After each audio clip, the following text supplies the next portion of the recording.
سبحان الذي أسرى بعبده ليلا من المسجد الحرام إلى المسجد الأقصى الذي باركنا حوله لنريه من آياتنا إنه هو السميع البصير.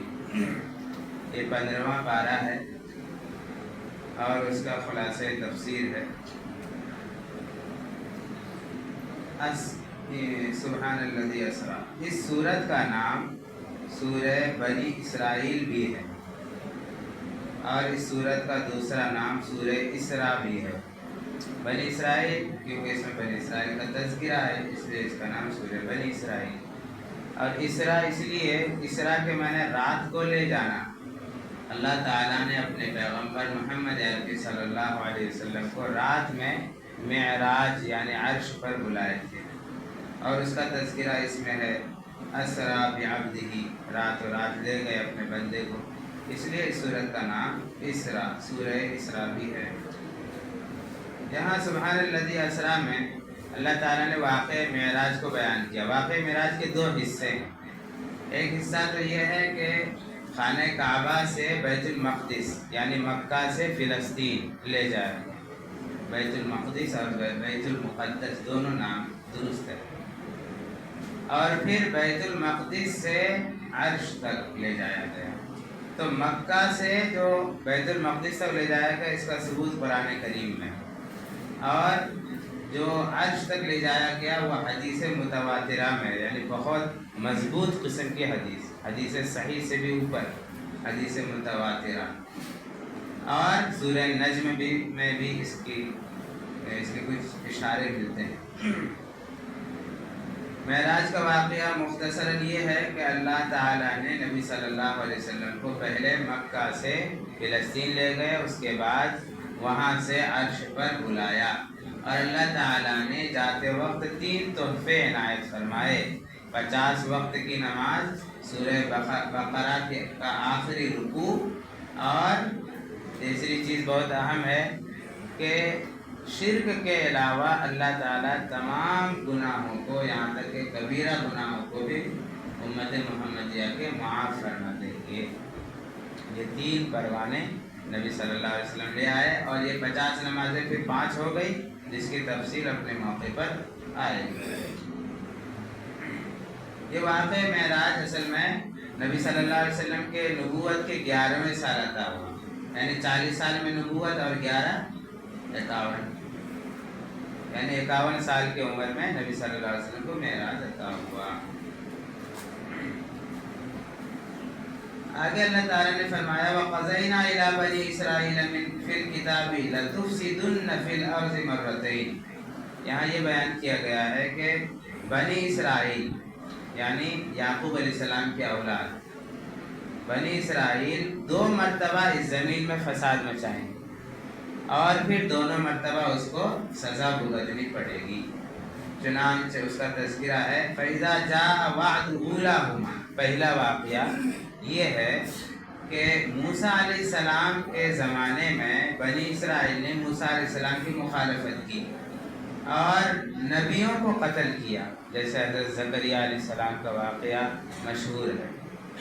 اور پھر انہوں نے تورات میں تحریف کی اور ان لوگوں نے شرک اختیار کیا وغیرہ، بہت سارے انہوں نے برائیاں کی. تو اللہ تعالیٰ نے ان پر مسلط کر دیا چند لوگوں کو. فرمایا بعثنا علیکم عبادا لنا اولی بأس شدید فجاسوا خلال الدیار، کہ بہت سخت قسم کے بندے تھے، وہ ان کے گھروں میں گھس گئے. واقعہ یہ ہوا کہ بخت نصر جو کہ بابل میں بادشاہ تھے، انہوں نے فلسطین پر چڑھائی کی جہاں بنی اسرائیل آباد تھے، اور بے شمار مرد و عورتوں، بوڑھوں، بچوں کو انہوں نے قتل و غارت کا ماحول گرم کر دیا اور قتل کر دیا ان لوگوں کو. اور پھر انہوں نے وہاں کے لوگوں کو قید کر کے بابل لے کر کے آئے اور 70 سال تک وہ لوگ بنی اسرائیل غلامی کی زندگی گزارنے لگے.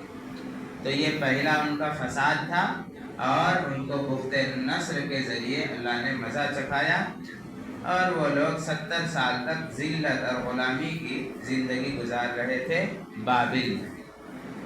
پھر اللہ تعالیٰ نے آگے فرمایا ثم رددنا لکم الکرۃ علیہم وامددنا باموال وبنین، کہ پھر اللہ تعالیٰ نے ان کو خوشحالی عنایت فرمائی، ان کو مال دولت دیے اور اولاد دیے۔ چنانچہ فارس کا جو حاکم تھا اس کا نام سائرس تھا، اور انہوں نے دیکھا کہ بابل میں حکومت کمزور ہو گئی ہے، تو انہوں نے چڑھائی کی، حملہ کیا اور بیت المقدس کو فتح کر لیا، اور انہوں نے وہاں بابل کو فتح کر لیا اور بنی اسرائیل کو وہاں چھڑا کر واپس فلسطین لے آیا اور بیت المقدس کو دوبارہ بنانے کی اجازت دے دی۔ یعنی پہلی مرتبہ انہوں نے جو بخت نصر تھا انہوں نے توڑ دیا تھا بیت المقدس کو، پھر ان لوگوں کو دوبارہ سائرس دوم نے اجازت دی۔ تو یہ پہلا واقعہ تھا، یہ دوسرا واقعہ۔ پھر ان کو اللہ تعالیٰ نے خوشحالی دی، بہت زیادہ مال و دولت دی، تو وہ لوگ پھر واپس سے اللہ تعالیٰ کی نافرمانی کرنے لگے، پھر بگڑ گئے اور اللہ تعالیٰ کی نافرمانی کی اس طور پر کہ اس وقت عیسیٰ علیہ السلام آئے اور ان لوگوں کو سمجھایا بجھایا، لیکن عیسیٰ علیہ السلام کو مارنے کے در پہ ہو گئے، یہاں تک کہ سولی پر چڑھانے کی بات آئی اور عیسیٰ علیہ السلام کو اللہ تعالیٰ نے اٹھا لیا۔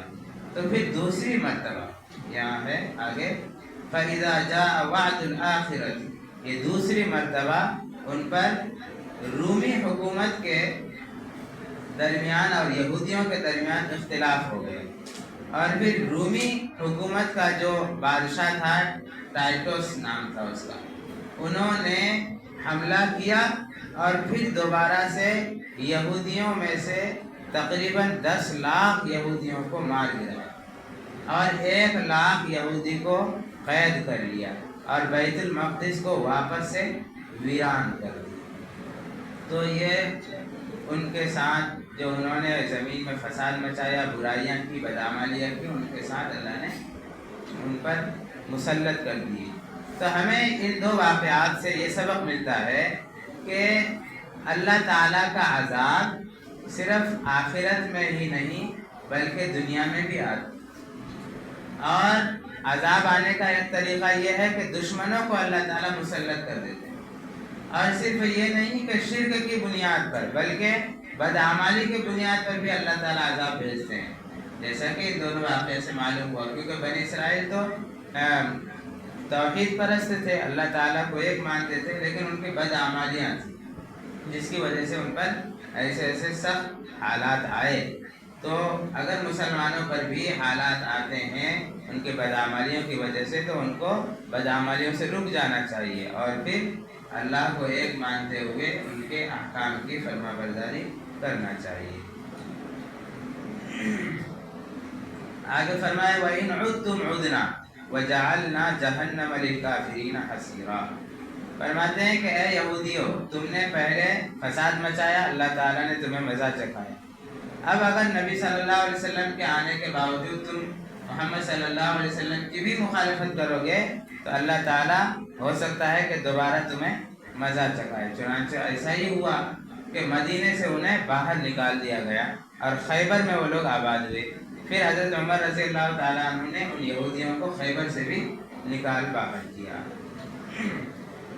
آگے ہے وَقَضَىٰ رَبُّكَ أَلَّا تَعْبُدُوا إِلَّا إِيَّاهُ، یہاں اللہ تعالیٰ نے حقوق اللہ اور حقوق العباد کو بیان فرمایا، یعنی اللہ کے حق۔ اللہ کا حق یہ ہے کہ اللہ کی عبادت کی جائے، اور عبادت کا مطلب یہ ہے کہ مکمل اطاعت، یعنی ہر بات کو ماننا اور ان کی پرستش کرنا۔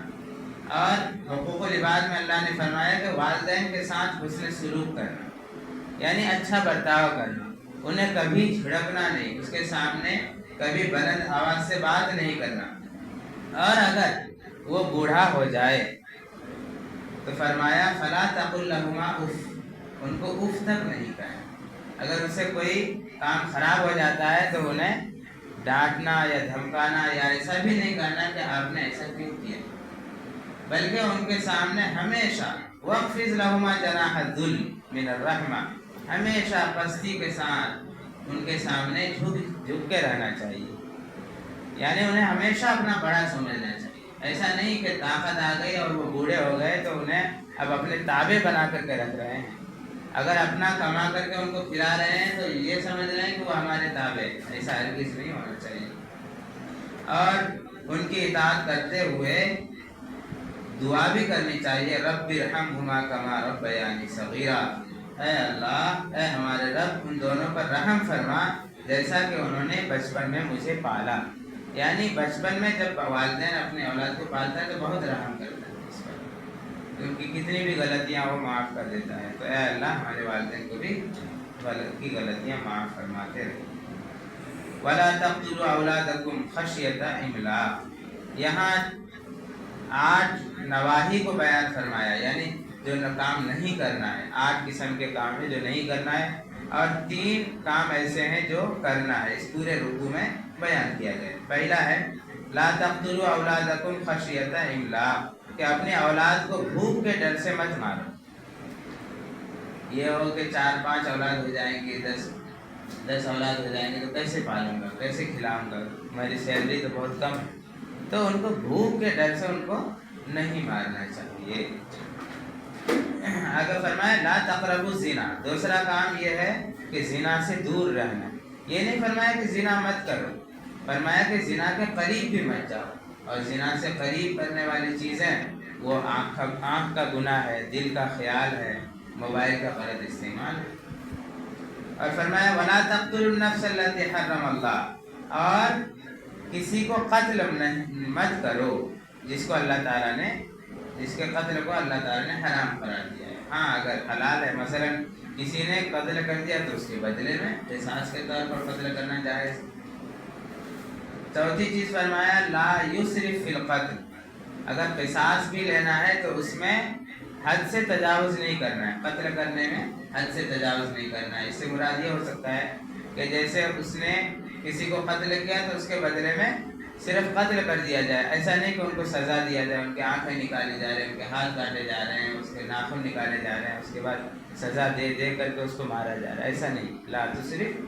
لا یسرف فی القتل، کہ قتل میں اسراف مت کرو، یعنی حد سے تجاوز مت کرو. پانچویں چیز فرمایا لا تقربوا مال الیتیم، یتیم کا مال نہیں کھانا چاہیے، بہت خطرناک ہے یتیم کے مال کو ہڑپنا. یہ 5 چیزیں تو منع فرمائی. ایک چیز آگے فرما رہے ہیں اوفو بالعہد، وعدہ کو پورا کرنا ہے.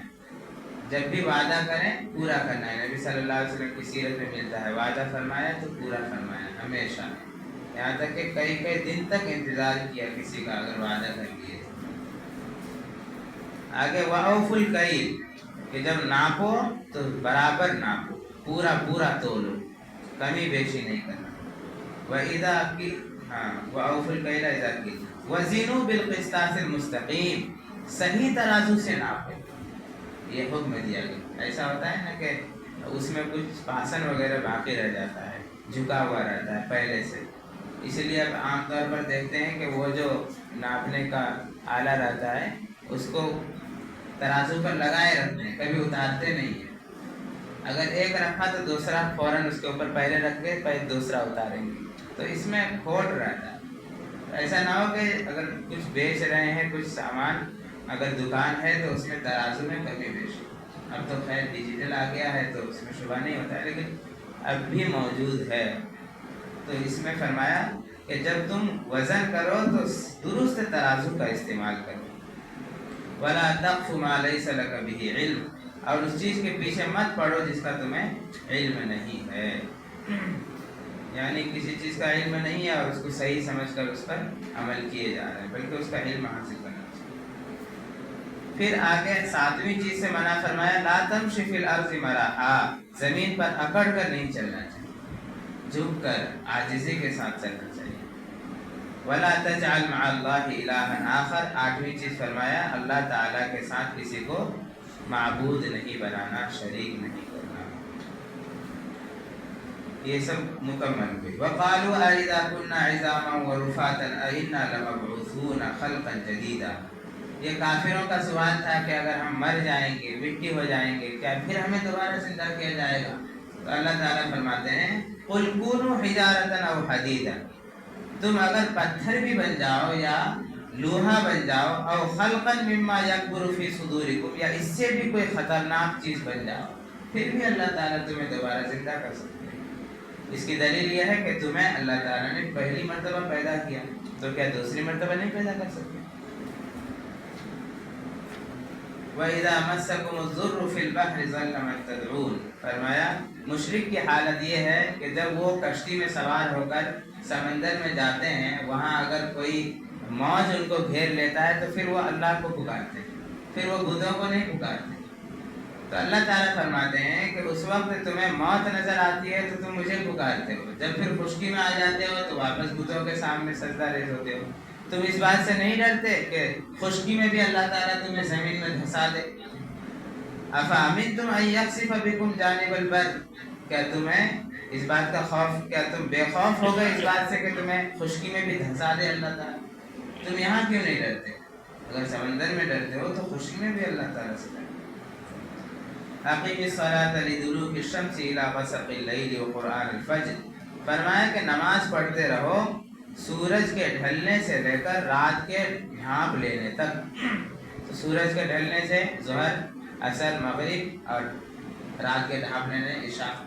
فرمایا وقرآن الفجر، اور فجر کی نماز بھی پڑھنا ہے۔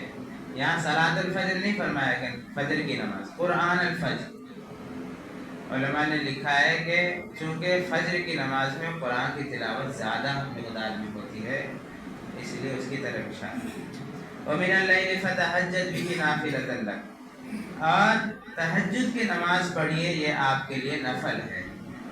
تہجد کا ثبوت قرآن کریم سے، تہجد پڑھنا چاہیے۔ اصل تہجد تو یہ ہے کہ آدمی سو جائے، پھر فجر سے پہلے اٹھ کر کے بیدار ہو کر کے تہجد پڑھے۔ لیکن اگر کسی کو یہ خوف ہو کہ میں نہیں اٹھ سکوں گا، میں ہارڈ ورک کرتا ہوں، مشکل کام کرتا ہوں، تو مجھے آنکھ نہیں کھلے گی، تو عشاء کے بعد تہجد کی نیت سے 2 رکعت، 4 رکعت، 8 رکعت، 12 رکعت تک جتنا یہ نصیب میں ہو پڑھ لے، اس کے بعد سو جائے، تو انشاءاللہ تہجد کے ثواب ملے۔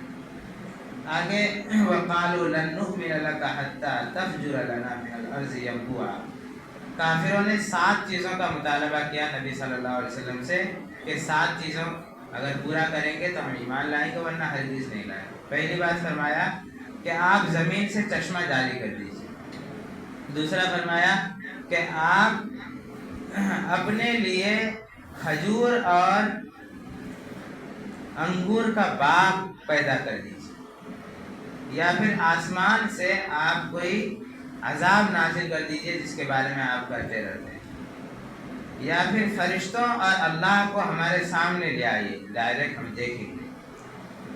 اور 5ویں چیز بتایا کہ آپ اپنے لیے سونے کا گھر بنا دیجیے، معجزہ دکھائیے، یا پھر آپ آسمان میں چلے جائیے، چڑھ جائیے ہمارے سامنے، آسمان میں اڑ جائیے۔ اور 7ویں مطالبہ یہ کیا کہ آپ آسمان میں جائیے اور وہاں سے ہمارے لیے کوئی کتاب لے کر کے آئیے۔ یہ قرآن جو آپ کے دل پر نازل ہوتا ہے اس کو ہم نہیں مانتے، بلکہ کتاب کی شکل میں لے آئے تو ہم مانیں۔ تو اللہ تعالیٰ نے جواب دیا قل سبحان ربی هل كنت الا بشرا رسولا، اے اللہ کے نبی آپ کہہ دیجئے کہ اللہ کی ذات یعنی میرا رب پاک ہے تمام عیب سے، میں تو صرف ایک انسان ہوں اور رسول ہوں، میں یہ سب کیسے کر سکتا ہوں؟ سونے کا گھر بنا دوں، میں اڑ کر کے آسمان میں چلا جاؤں، کتاب لے آؤں؟ اللہ تعالیٰ نے جو حکم دیا ہے میں اس کو پورا کر رہا ہوں۔ تو یہاں یہ بھی معلوم ہوتا ہے کہ نبی صلی اللہ علیہ وسلم مختار کل نہیں تھے، یعنی جو چاہے وہ کر لے، ایسا نہیں، بلکہ اللہ تعالیٰ نے جو دیا ہے وہی۔ وَلَقَدْ آتَيْنَا مُوسَىٰ 9 آیَاتٍ بَيِّنَاتٍ، اللہ تعالیٰ نے موسیٰ علیہ السلام کو 9 نشانیاں دی۔ نشانیوں سے مراد یا تو معجزہ ہے یا پھر احکامات ہے۔ اگر 9 نشانیاں ہیں مطلب معجزہ ہے تو وہ یہ ہے، نمبر 1 عصا یعنی لاٹھی، دوسرا ہے ید بیضا یعنی ہاتھ نکالتے تھے بغل سے تو چمکدار روشنی کے معنی، اور نمبر 3 لکنت نبی حضرت کے زبان میں تھی، حضرت موسیٰ علیہ السلام کے زبان میں، اور پھر وہ لکنت اللہ کے حکم سے دور ہو گئی، تو یہ بھی ایک معجزہ ہے۔ اور ایک ہے سمندر کا پھٹ جانا، اور ٹڈی کا عذاب کے طور پر فرعونیوں کے پاس آنا، اسی طرح طوفان کا آنا، اور مینڈک کا آنا، خون کا آنا، اور جوئیں کا عذاب، یہ سب جو فرعونیوں پر عذاب آتا رہا اور نبی صلی اللہ علیہ وسلم نبی حضرت موسیٰ علیہ السلام کی دعا سے ختم ہوتا رہا، یہ سب بھی معجزہ کا شمار۔ اور اگر ان 9 آیت سے مراد 9 احکام ہے تو وہ یہ ہے: نمبر 1، شرک نہ کرو، چوری نہ کرو، زنا نہ کرو، قتل نہ کرو، کسی پر الزام لگا کر قتل کے لیے پیش نہ کرو، اور جادو مت کرو، سود مت لو، کسی پاک دامن عورت پر بہتان نہ لگاؤ، اور جہاد سے پیٹھ پھیر کر مت بھاگو۔ یہ 9 احکامات۔ آگے قل ادعوا اللہ او ادعوا الرحمن۔ مشرکین کا ایک اعتراض تھا، نبی صلی اللہ علیہ وسلم ایک مرتبہ کہہ رہے تھے اے یا اللہ یا رحمان، تو مشرکین نے اعتراض کیا کہ آپ تو کہتے ہیں کہ ایک ہی اللہ ہے اور آپ 2 کو بلا رہے ہیں، اے اللہ اے رحمان، یہ تو 2 ہو گئے۔ تو اللہ تعالیٰ نے فرمایا کہ یہ رحمان اللہ ہی کا نام ہے، دوسرا نام صفاتی نام ہے اللہ کا، تو اللہ کا نام لے کر پکارو یا رحمان لے کر کے پکارو، ایک ہی اللہ مراد ہے۔ سورت مکمل، سورہ کہف۔